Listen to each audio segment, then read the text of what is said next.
We started designing about a little more than 10 years ago, where we had specific projects in hand. And what we found was that there were really two clients that were really looking for doing buildings. One, where someone was looking for something iconic, was looking for something different, and did not really mind spending for it. But then there was the other client, and which tends to be about 95% of work, which was, even though they're talking about super luxury housing, blah, blah, blah, but there is a very clear kind of worry in terms of cost.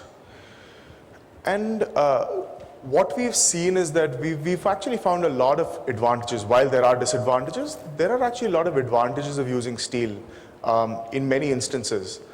But when we feel that a particular project could work with steel, the first question that a client shoots back at us is, it's going to be too expensive.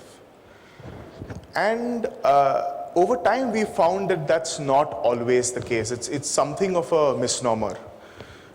So when I was asked to speak here today, I felt that, while as architects, I would love to talk about design, etc. I think there is something that is kind of right at the bottom of this, which is there is this sort of thought that it's going to be too expensive. So people kind of stop from looking or kind of investigating further whether this could be a viable building material for large-scale projects. So let's start with, this was the topic that was chosen, and I'll answer it very quickly. It can't. However,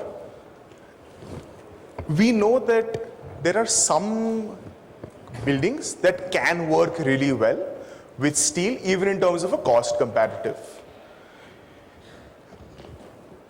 We typically look at, if one were to look at, say, for example, high-rise buildings in Mumbai, residential specifically, here we see that I'm not going to have grids that are more than 8.6 by 8.6 meters. Might not be the ideal material. But even within those projects, can it be more cost effective than, I'm sorry, it's the other way around. Can steel be more cost effective than RCC? We believe yes. So I'll kind of take you through some instances. So one which is kind of very obvious is steel members typically tend to be much smaller. So Kamal also spoke about this. When you're looking at going taller, in any sort of a high-rise building, any sort of a building that's going to be going tall, the size of columns, of course, increase beyond a certain point. This is approximately a 60-story building. That's at Altamont Road. And the column sizes, and these are again rather large spans. We're talking of about a 6.5, 7 meter span. So large spans for residential typically. Column sizes would be about 1.5 foot by 1 foot. So it's not only about carpet area, it's also about usability of space. When I'm going tall, what I want to enjoy is the view. I want to enjoy what can happen around. This allows me to do that. It was in the news recently. So of course, if one were to calculate the amount of carpet area that was saved in this project by just shifting to steel, here it was simple. I mean, it just made business sense to kind of go towards steel.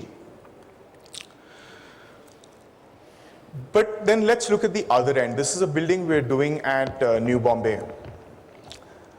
It's about a 1.5 million square foot office building. It's meant to be leased out. Now, compared to the buildings that we've done in BKC, this would probably be leasing at about 1/5 or 1/6 the cost of something that is at BKC. However, we found that if designed correctly, there is actually a lot of possible. So just for your information, this is a 130 meter building. Our column sizes with a grid of about 7.5 meters by 7.5 meters were about 1.3 by 1.3 meters. Our column sizes for steel are about 600 by 600. It allows for much better usability of space. It allows for much freer environment for offices. So some plans of what that looks like. Now, if you can imagine these exact column sizes graphically just doubling in size.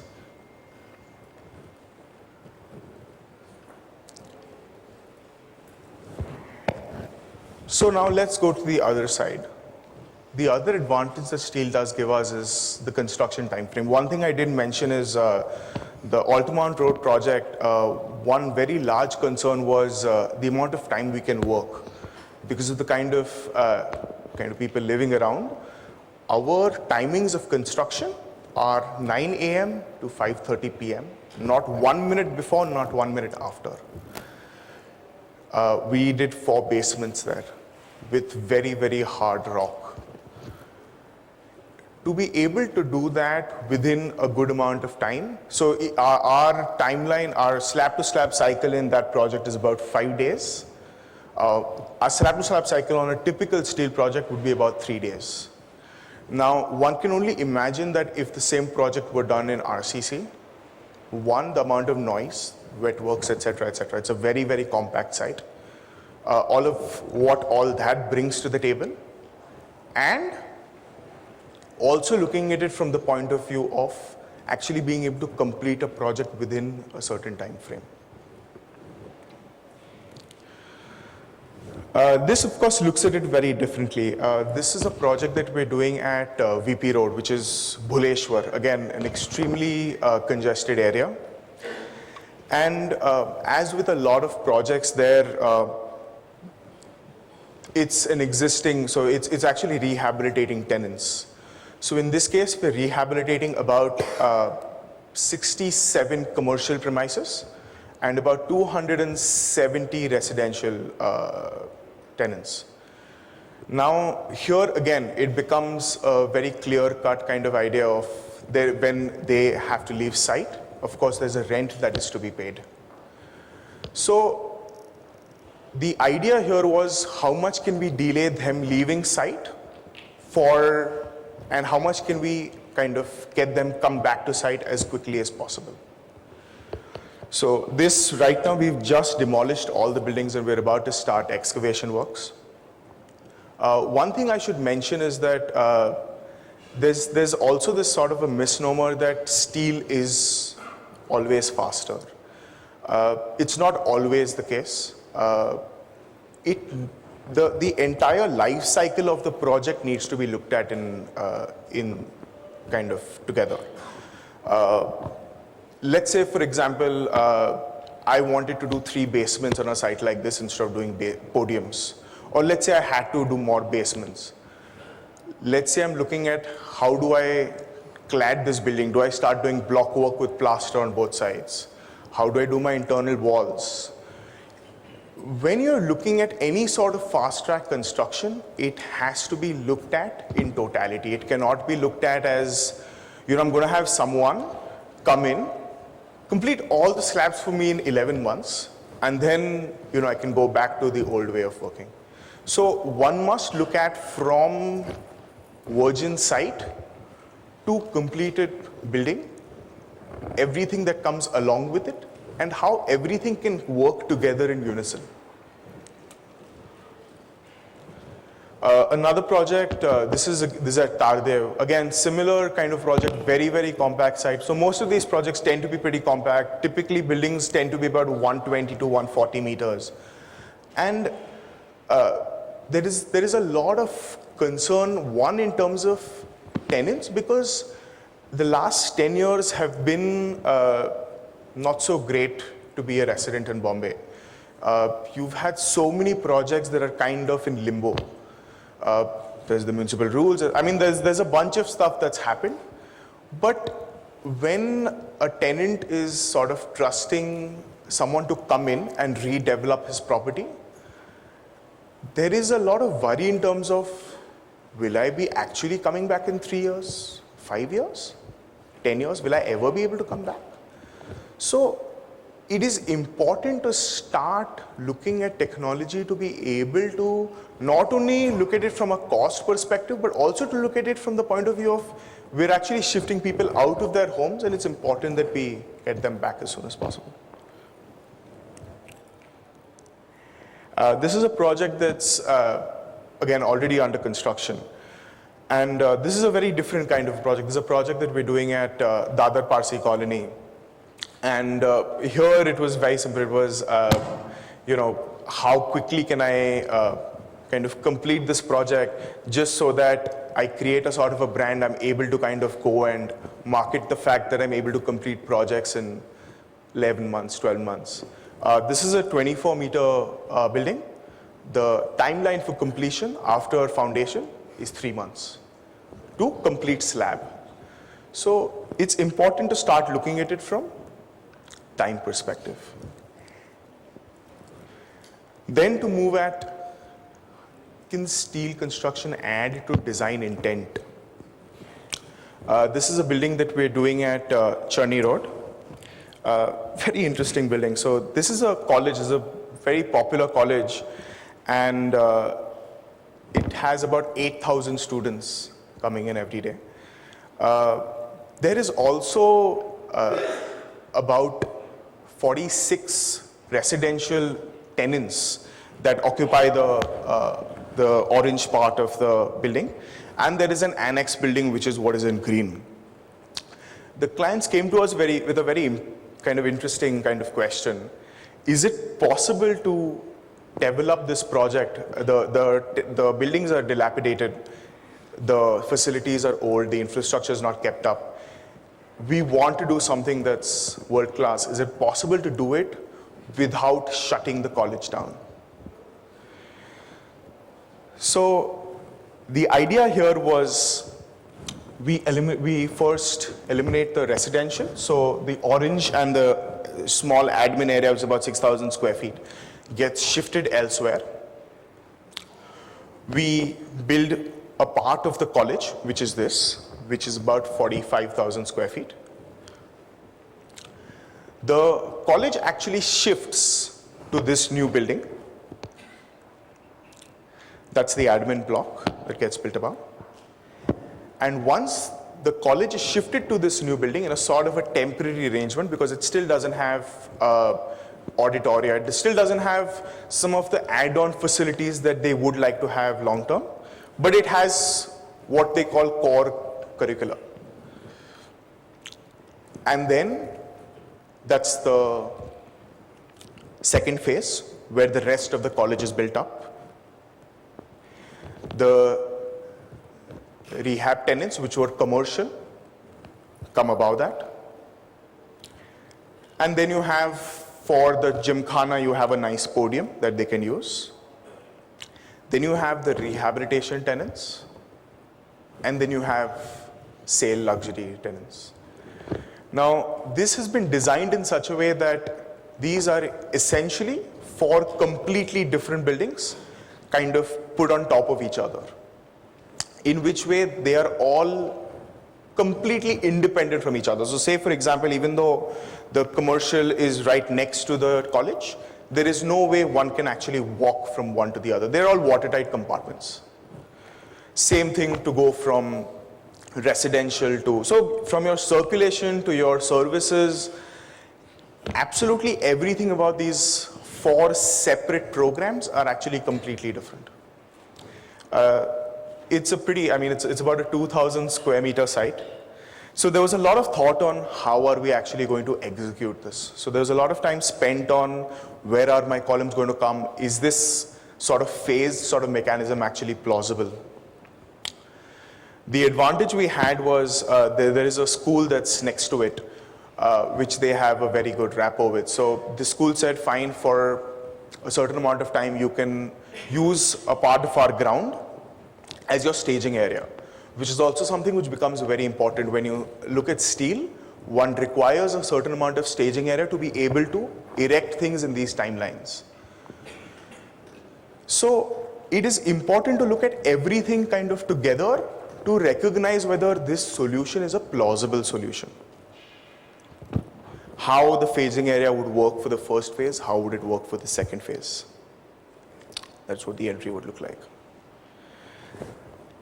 I'll move on to another project. So this is a project that is in Pauna, which is under construction today.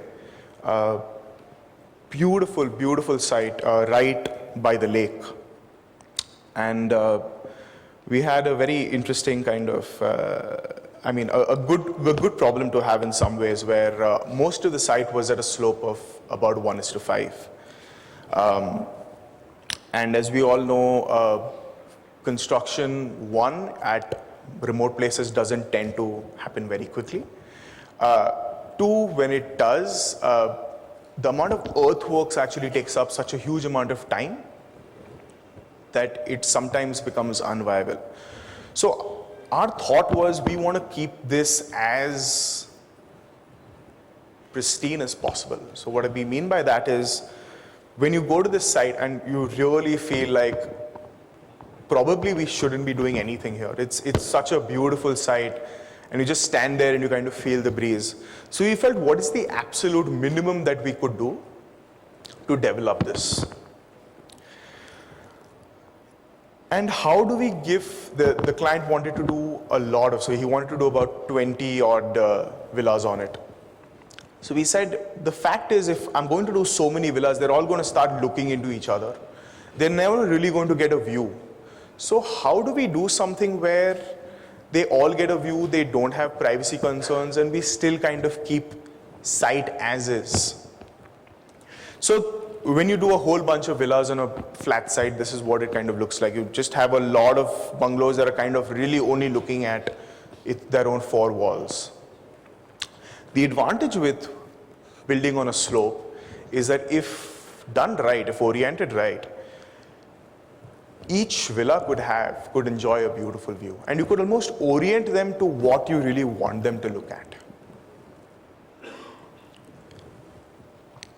So we started with a traditional kind of courtyard house. We had all the view towards the north, so we said, we'll lob that off. We started with a sort of a U shape that's kind of looking towards the view.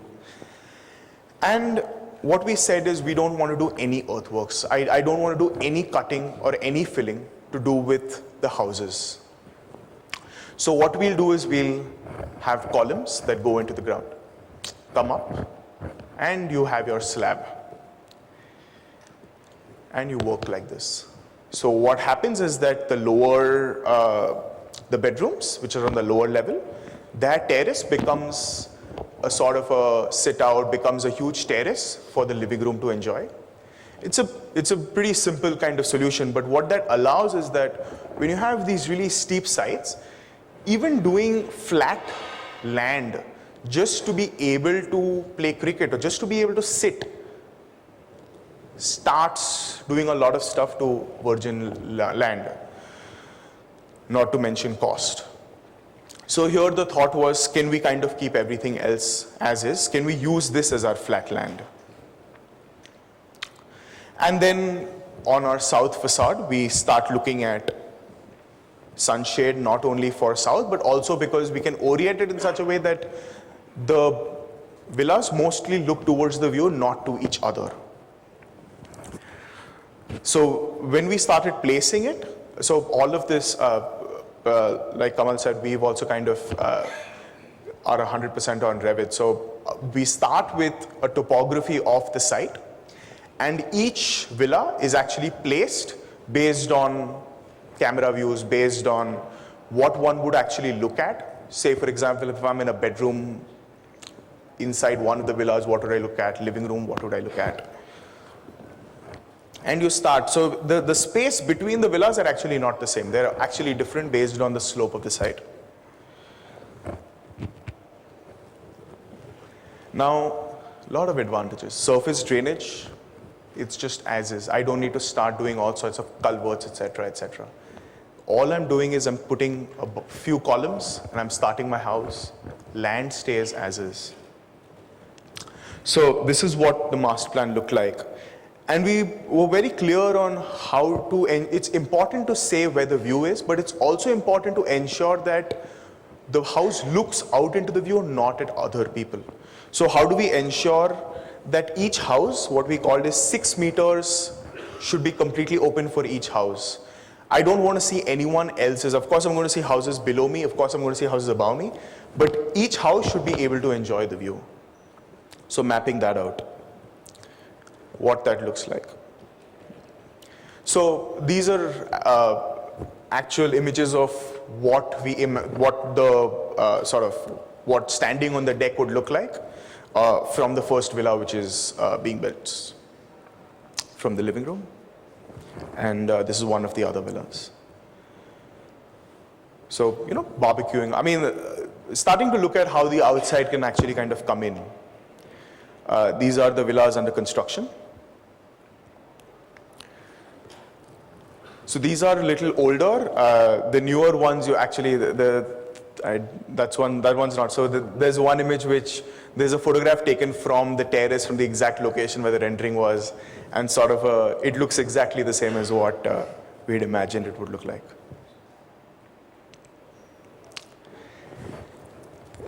This was, again, a very different project. This is in Mumbai. We are doing the project behind, and the person who owns the plot in front, which are the blue and the red buildings, approached us and said, "What can you help us? We're in a little bit of a bind. Plot is owned by us, but the tenants are becoming very difficult in terms of their negotiations, etc." So here the worry was, tenants are worried that you'll take our house for 3 years, 4 years, 5 years. We don't know if you're ever coming back. And again, these are about 600 odd tenants, so there's a pretty large chunk to worry about. So what we said is, fine, can we do something like this? The one that is in red is actually a sort of a community center which didn't have anyone living there. So we said that could be one of the things that we could remove. Once that is done, what you see in yellow is the rehab building that's actually getting built. What you see in front is actually a sale building that's getting built.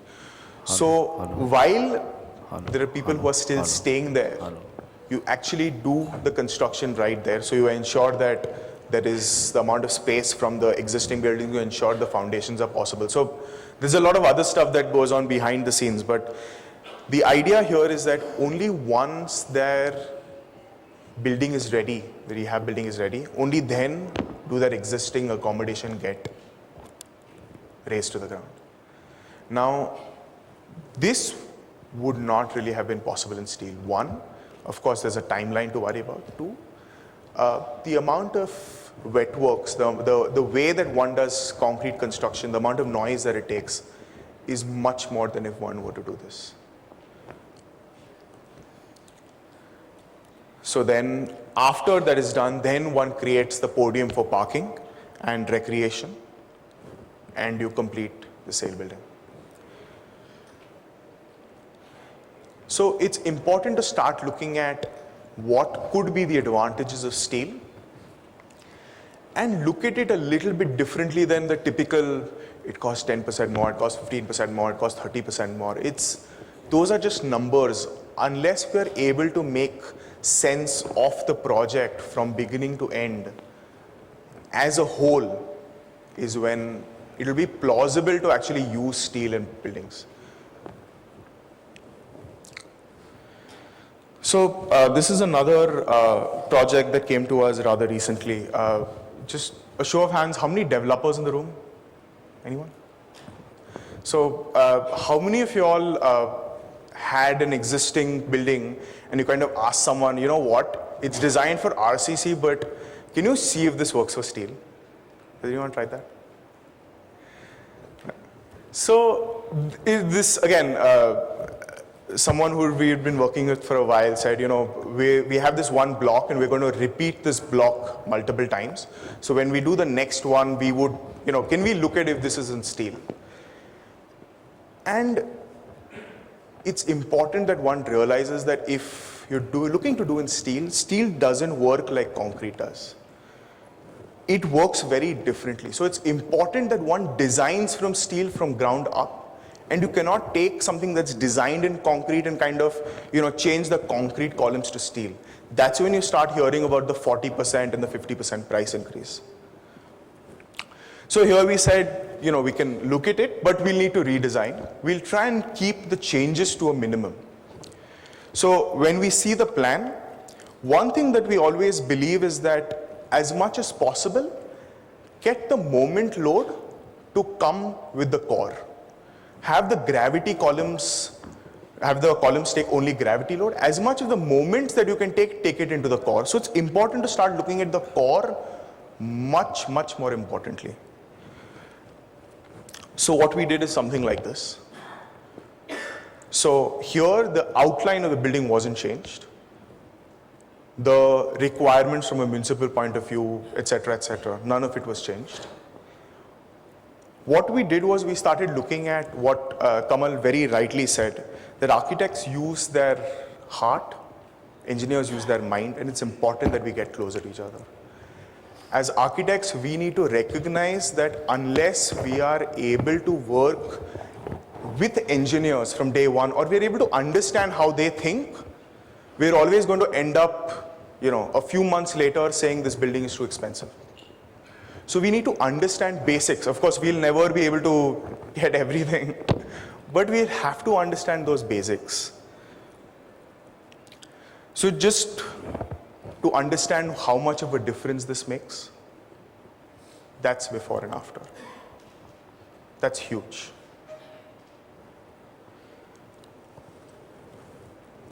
That, what I showed you, was actually concrete. This is steel. That's about half the size of even the concrete that was shown.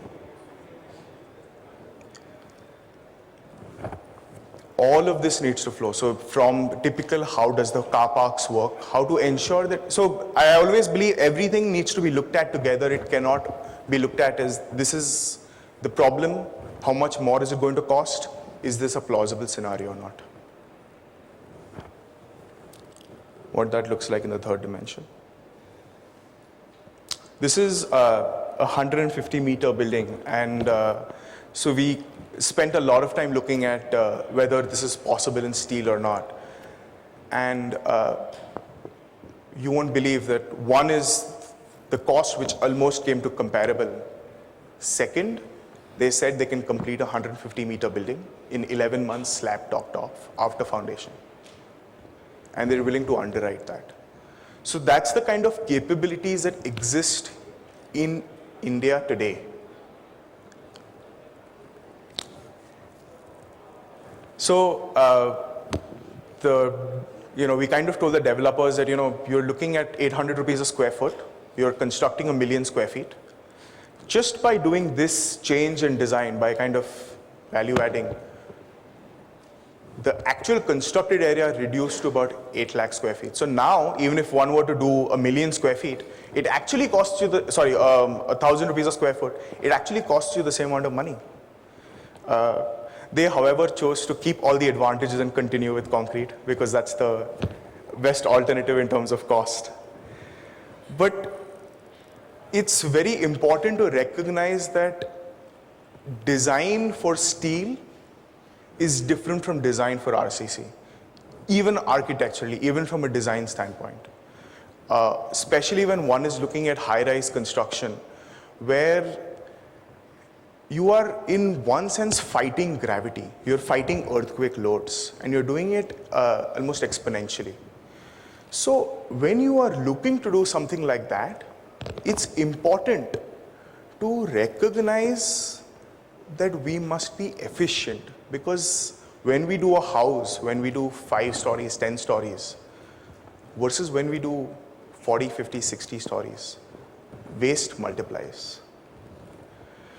So I'll end with, we've spoken a lot about sort of the pros. I'll end with the cons of why one should not do steel. This is the first one. Not every project is a match. So out of about 60 odd projects, we're only looking at steel for about 20 projects because not every project works. It's not a sort of a magic formula. You put it on and you're going to get, cost savings and time savings, etc., etc. It really needs to be looked at together. Again, something that not a lot of people will talk about. Really funnily, if one were to kind of, whether this be precast or for steel, if anything is done in a factory and brought to site versus if something is executed at site, for some reason the government of India thinks that they should be taxed much more. So, which is something which of course is not particularly in my purview, but this is one of the things which I have found is something becomes a worrying factor. So I think some sort of back and forth needs to be done with the government about this, because if they're looking to construct as many houses, as much affordable houses, as many toilets as they're saying they are, it's not possible to do it on site. It has to be done in a factory for quality and for time. And this is very, very important. Kamal mentioned this about palladium also. We've found that it's extremely, extremely important to get a group of consultants and contractors who know what they're doing in terms of steel. And you would be surprised, because see, it's something new. Experience teaches you a lot. And you'd be surprised that some of the experiences we've had. I think that's the end of it. Thank you.